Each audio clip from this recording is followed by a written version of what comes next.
and it makes your product page look competitive to other sellers who may not be aware of um, that scalable way of obtaining a massive number of reviews. Okay, so here we are talking about.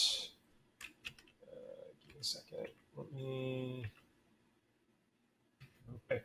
All right. So when you're creating your Amazon advertising campaigns, you definitely want to do some keyword research. Now, depending on your tolerance, depending on your advertising goals, there's many different ways of approaching keyword research. You can research very wide. You can research hundreds of keywords, even thousands of keywords, where many of the keywords tend to be long tail, meaning they're less and less relevant to your product, but there might be that slim chance that a customer searching with that long tail keyword could be interested in your product. So you can certainly go deep with the keyword research, or you can be very limited and laser focused with your keyword research, where you'll do research on keywords that are very highly relevant to the point where you only end up with a very small set of keywords.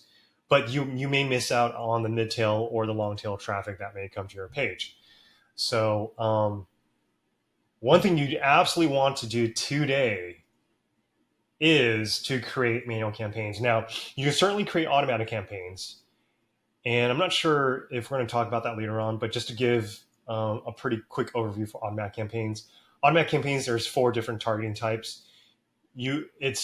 It takes less than 5 minutes to create an automatic campaign for your product. So it's quick and easy to create, but also on top of that, manual campaigns may take some seasoning. It may take the Amazon ad algorithm several days, potentially several weeks, to learn your product and to match it properly with your campaign to get your campaign to allow your campaign to gain traction. Okay.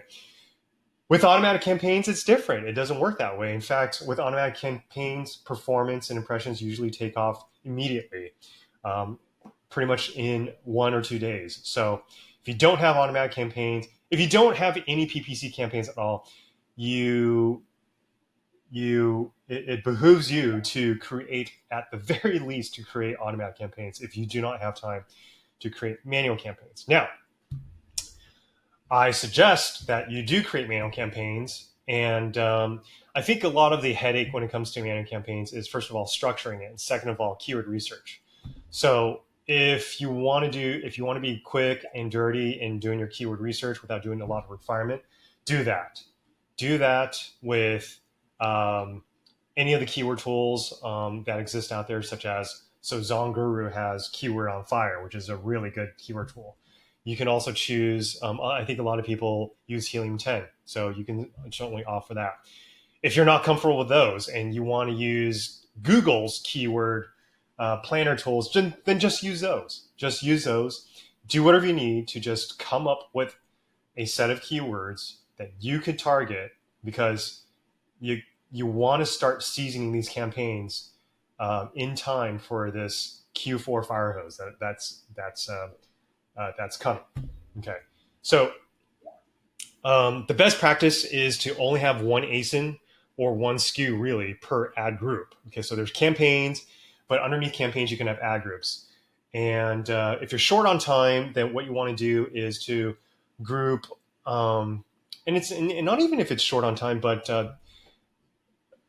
here, okay, so let me finish my sentence. So if you're short on time, if you have many child SKUs that are similar to each other, then just lump all of them into and underneath one ad group if they are variations of each other. Now, if you're in a category like, say, shoes or clothing, where it's not even, it's a natural product characteristic to have different sizes and different colors or different patterns of a certain cut for, or a certain style of clothing, then you almost you actually do not want to create different ad groups for each SKU. Just lump all those child SKUs for all those variations of that one type of dress or shirt or skirt. Just lump all of them underneath one ad group. Okay.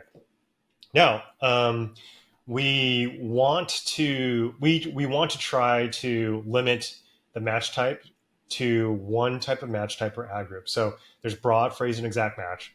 And so if we create an ad group and we start adding in a bunch of broad match keywords, then what we want to do is to dedicate that ad group to only having broad match keywords. Same thing with phrase and same thing with exact. And that's for organizational purposes, so that when we have a handful of these keywords, then we can put them into those ad groups. That's one reason. The other reason is a phenomenon regarding keyword explosion. So let's say in your keyword research, you come up with 400 keywords that you want to try. You want to go broad and deep with your experiment. Now,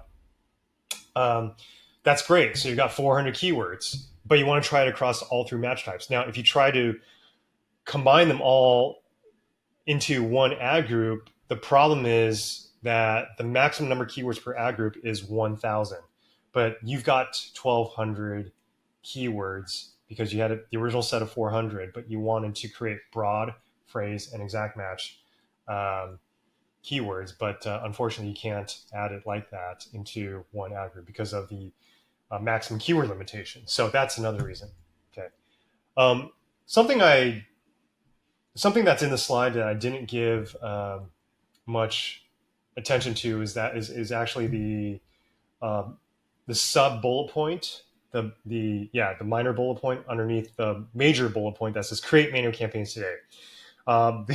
So the first bullet point underneath that says ample time for troubleshooting prior to holiday season. So yes, so if you create manual campaigns right now, then you have ample time to troubleshoot, you have ample time to tune, you have ample time to reduce bids, pause, or pause virtually the targets that you want to prior to the holiday season, so that you have a set of campaigns and a set of targets that will carry you through the holiday season as optimally as possible. Okay.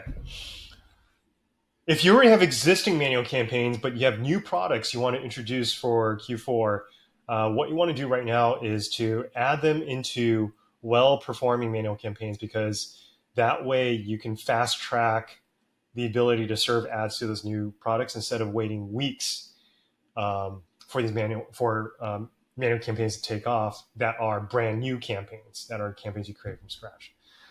Add them to new ad groups that are alongside your existing ad groups. Even if the product is dissimilar, it's worth a try. Okay. So what's considered?